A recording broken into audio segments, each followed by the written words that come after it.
My name is Ciara Gardner, and I'm a licensed professional counselor. And this is my son, Issac Gardner. And before Isaac came along, I worked with a few kids that were on the spectrum. So working with those kids that were on the spectrum really helped me to recognize some of the signs in my son. And one thing that I love about Isaac is his giggly personality. Well, at 18 months, around 18 months, I would go pick him up from the daycare, and the other kids would be playing on the playground equipment. And I noticed that Isaac would just be standing to himself, or would be playing with rocks. And then I noticed that some things that his classmates were doing, like they were saying things like, "Hi, Isaac," and Isaac wasn't saying their names or wasn't telling them hello. Well, I had an understanding of autism already because I worked with kids that were on the spectrum. So the first thing I did was I got in touch with Early Steps for an evaluation for speech, and basically for speech. And actually, I took Isaac to the doctor for his 18-month follow-up appointment, and the doctor also noticed what I noticed. So they referred me to Dr. Stephen Felix, who is a developmental pediatrician. So from there, Dr. Felix we started speech, occupational therapy. Yeah, we started speech and occupational therapy at the pediatric development clinic. And we also started speech therapy, occupational therapy, and special instructions with Early Steps.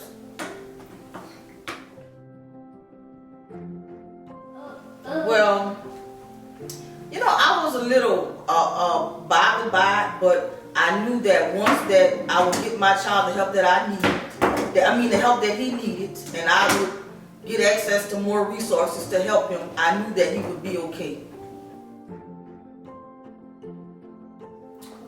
Well, the thing is,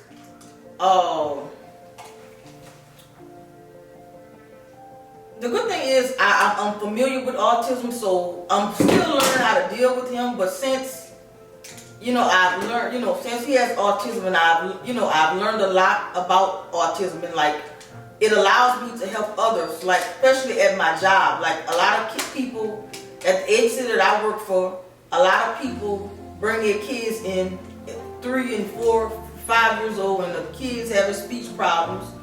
And basically some of the same things that I saw in Isaac, their kid has the same issues, and so I'm able to provide them with some guidance. So by Isaac having autism and me working with him, I'm able to offer the expertise on my job when it's called for, when someone walks in the door.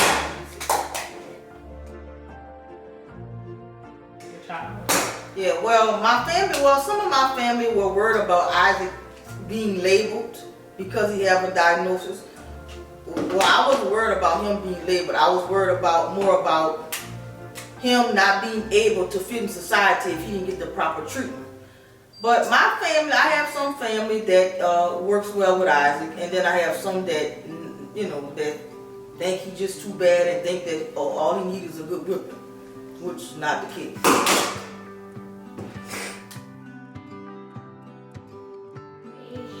So some highlights that I find about raising Isaac, I'm going to say is this. Isaac is very easy. His needs are very easy to meet. He doesn't require a whole lot of, physical things, like toys or, he just like the simple things. Well, the challenges is him having a lack of communication, is sometimes not knowing what he wants at a time, and he'll probably have a meltdown, but it has gotten better. his communication is improving, and I'm getting better, at trying to read, his verbal cues, his, body language and stuff. I heard about the Magnolia Rose Foundation from Isaac's, the nurse practitioner that works at Our Lady of the Lake Pediatric Development and Therapy Center. Her name is Miss Emily McMahon. She's a nurse practitioner that works along with Stephen Felix. Well, it's just been, good to have a source of support. Knowing that you have someone to understand what you're going through, knowing that you're not out there alone.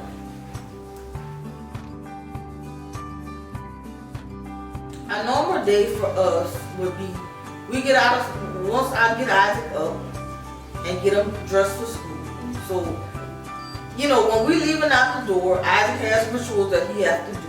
Isaac has to make sure every light is turned off, every door is closed. You have to make sure the alarm is set. And then, we'll leave, we'll go to the car. Before he gets in the car, you have to see the lights blink on the back of the car. So then we'll drive to school, and he'll get out the car, and he'll, sometime he'll wave by and go in with his teacher. And in the evening time around 3:30, I pick him up and we drive home, and he comes home and do his homework, run around and play, and then it's bedtime afterwards. But our daily routine, involves a lot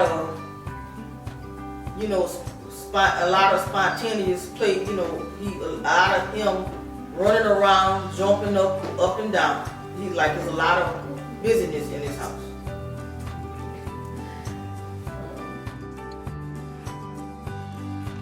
I would like to tell him, don't give up. That having a child with autism is a blessing. Just know your rights, advocate for your child.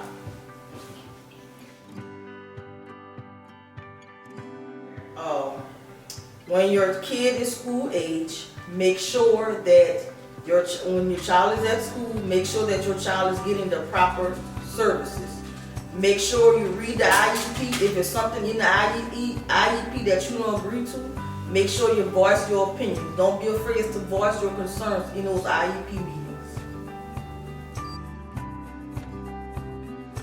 Because a lot of parents, a lot of parents don't have the support. Like, their family members don't understand autism, so it's nice to have a team, a family that you can go to when you need it. Somebody that you can vent to. And especially the kids need somebody, kids that they can be around that and accept them that's more like them.